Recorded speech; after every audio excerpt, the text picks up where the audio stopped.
이어지는 순서 오늘의 탐방 보고서 시간입니다. 앞서 말씀드렸다시피 이제는 미국에서 바이든 당선인이 좀 본격적으로 차기 대통령으로서의 행보를 나타내고 있습니다. 이러한 행보 속에서 우리가 어떤 기회를 엿볼 수 있는지 오늘 이 시간 이야기 나눠보도록 하겠는데요. 동국대학교 국제통상학부 광노정 교수님 오셨습니다. 안녕하세요. 네, 안녕하세요. 네, 어서 오세요.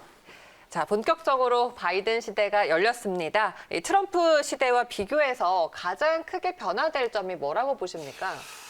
그게 이제 제가 대선 공약하고 그다음에 이제 최근 인선을 통해서 이렇게 살펴봤더니 크게 세 가지 측면에서 살펴볼 수 있을 것 같아요. 첫째는 이제 트럼프의 일방주의가 아닌 동맹을 통한 중국 견제. 그래서 동맹 중시라는 게 크게 바뀔 것 같고요. 그다음에 이제까지는 WTO를 무시하고 상소기구 위원 임명도 안 해가지고 WTO를 무력화시킨 게 트럼프 시대였다고 보면 공식적으로 다자 협력 체제를 복원하겠다라는 공언을 하고 있다는 게 또 특징적으로 보이고요. 세 번째는 친환경 노동, 인권과 같은 우리가 보통 이제 가치의 실현이라고 그러는 이런 것들을 이제 들고 나왔어요. 그래서 이거는 현금, 현물 거래 중심 이런 쪽의 어떤 트럼프와는 전혀 다른 정책을 시행하지 않을까 하는 생각이 듭니다. 좀 많은 것들이 좀 변할 수 있겠다. 뭐 기대 반, 걱정 반 이렇게 있는 것 같습니다. 일단 한마디로 정리를 해보자면은 트럼프 대통령은 자국 우선주의, 보호무역주의 성향이 좀 강한 편이었죠. 그런데 바이든 당선인은 다자 무역 체제를 복원할 가능성이 상당히 크게 점쳐지고 있는데 그러면 우리 무역한테는 좋은 건가요? 일단은 이제 많은 사람들이 그 바이든이 당선되면 자국 우선주의를 포기하겠다 뭐 이렇게 생각을 하시는데 그건 오해고요. 양분할 수는 없는 거죠? 그거는 자국 우선주의는 민주당이 잡건 또 공화당이 잡건 원래 미국의 통상 정책 자체가 자국 우선주의예요. 그래서 실제로 규정 같은 것도 본인이 참석을 해놓고 또 빼진 예도 자기가 마음에 안 들면 빠져나간 예도 여러 번 있었고 특히 트럼프 시대는 아주 심했죠. 그래서 이제 그런 상황에서 자국 우선주의는 계속 그러니까 특히 자국의 일자리 우선 같은 건 진행이 돼야 될 것 같고 우선 가장 큰 우리 무역에 미칠 영향을 보면 다자체제화를 복원하겠다고 그러니까 우리가 WTO나 같은 시절에 그 다자주의의 어떤 자유무역 원칙에 의해서 성공한 우리 수출로 성공한 우리 경제에 보면은 이것은 분명한 청신호일 것이다라는 점을 들 수 있고 그러면 트럼프 시절에는 이 다자체제를 무시하면서 뭘 썼냐면 일방주의적인 그 자국 무역법을 썼단 말이죠. 예를 들면 안보와 통상을 연계한 무역확장법 232조를 썼든지 아니면 종합통상법 301조로 상대방에 대해서 불공정 무역행위라고 제재를 가하든지 하는 얘기들을 많이 했었는데 적어도 이런 자국법을 써서 상대국을 제재하는 그런 일은 없지 않을까 하는 점에서 우리 무역에는 일단은 기본적인 방향은 청신호다 이렇게 볼 수가 있겠습니다. 네. 미국과 또 중국과의 관계가 일단은 가장 좀 중요한 핵심이 될 것 같습니다. 여기에 우리도 큰 밀접한 관련이 있기 때문에 시진핑 주석이 바이든 당선인에게 축하 인사를 보내면서 이 미중 관계 개선에 좀 우호적인 스탠스를 나타내는 것 같은데요. 어떻게 봐야 될까요? 일단은 트럼프 때도 이게 이제 미중 관계는 초당적인 이슈예요. 이게 무슨 뜻이냐면 민주당이 집권해도 공화당이 집권해도 중국을 패권에 도전하는 대결 국가로서 보는 것은 똑같다는 얘기예요. 초당적인 바이파티젠 이슈라고 보통 얘기하는 건데 그래서 이 바이든 시대가 오더라도 패권 대결은 벗어나지 않을 것 같습니다. 단지 트럼프식의 정면 대결이나 일방적인 제재 방식을 쓰지는 않을 것 같고 동맹을 규합한 새로운 편짜기 이렇게 해서 이제 압력을 가하고 동맹끼리의 어떤 이거를 통해서 그쪽이 딸려오도록 하는 것이지 일방적인 정면 제재를 가하는 그런 방식을 될 것 같지는 않습니다만 역시 또 바이든 시대에도 중국을 패권에 도전하는 적국으로 봐서 경쟁국으로 봐서 분명한 제재는 있을 것 같습니다. 네.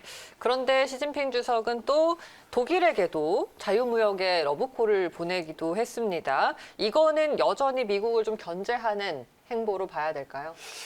원래 이제 트럼프 시절에도 일방주의적인 어떤 보호무역 정책을 썼을 때 중국이 주장한 것은 네. 미국의 일방주의나 보호무역주의는 세계 경제를 좀먹는 행위다라고 비난하면서 자유무역과 다자체제 중시 원칙을 옛날부터 주장을 했었어요. 트럼프 시절에도. 그렇다면 이 시진핑이 독일의 자유무역 러브콜을 보는 건 그 연장선석에서 봐야지 뭐 바이든이 당선됐다고 그런 것 같지는 않고 현재 중국은 그럼 어떤 스탠스로 미국을 대하느냐 하는 문제가 또 남죠.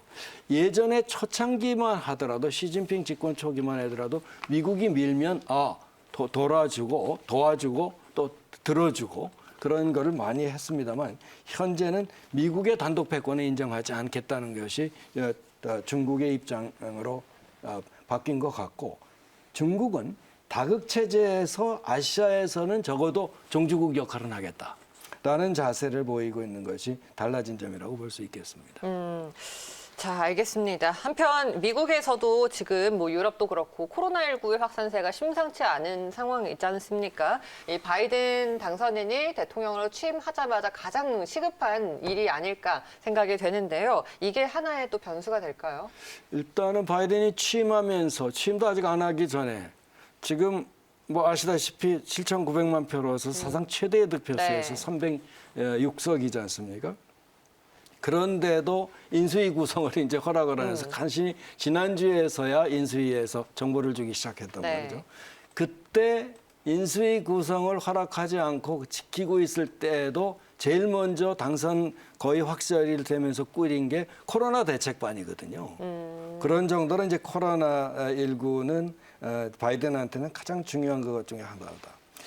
원래 이 미중 간의 관계에서 코로나19는 시초에는 코로나19의 진원지 책임 논란으로 중국 우한을 집어서 우한 바이러스라고 미국에서 맞아요. 불렀거든요. 네. 근데 현재는 이제 이런 데에서 넘어가서 백신 경쟁, 보급 할당을 어떻게 한다든지 가격은 어떻게 정한다든지 러시아나 중국 등과 같은 자체 개발 백신 보급 문제를 세계적으로 어떻게 하느냐, 사용하느냐 이런 문제로 이 코로나19 문제는 좀 바뀌고 있는 것 같고 결국은 이 코로나19라는 게 1918년에 스페니쉬 인플루엔자라고 하는 스페인 독감 시절에 마찬가지로 언택트되고 덜 개방적이고 그다음에 저성장 사회에서가 지속될 것으로 보이기 때문에 이럴 때의 편짜기는 계속 가속화될 것이 아니냐 하는 것이 제 전망입니다. 네. 자, 이제 경제 쪽으로 조금 포커스를 더 맞춰보겠습니다. 바이든은 공약에서도 볼 수 있듯이 친환경 인프라 쪽에 주력하는 정책을 강조하고 있습니다. 이미 뭐 국내 기업에서도 이 부분에 가장 큰 관심이 있지 않습니까? 어떻게 보십니까? 지금 바이든 공약에서 보면 명확하게 뭐라고 그러냐면 향후 4년간 2조 달러를 친환경 인프라 등에 투자하겠다라는 공약이 있어요. 네네. 2조 달러면 2조 원이 아니라 굉장히 큰 그쵸. 돈입니다. 곱하기 1,000 해야 되니까. 이런 것을 볼 때 양면적인 효과가 있을 것 같아요. 국내 경제에. 첫째는 긍정적인 측면에서 보면 우선 우리나라 경우에 배터리 산업이라든지 아니면 전기차 등은 세계적인 경쟁력을 갖고 있거든요. 특히 이제 수소차 같은 경우는 그쵸. 세계 1위의 경쟁력이라고 하는데 이런 전기차나 배터리 산업들에는 상당히 호재다. 이런 친환경 인프라 투자는. 반면에 부정적인 것도 있죠.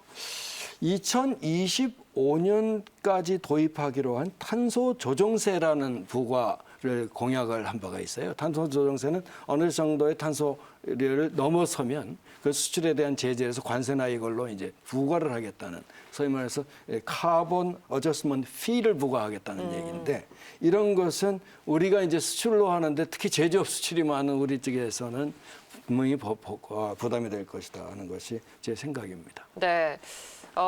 이 앞으로 우리가 좀 친환경 소재나 또 이 기술 개발을 하는 그런 기업들이 위기가 아니라 기회로 미리 좀 선점할 수 있는 그런 타이밍을 잘 잡아야 될 것 같습니다.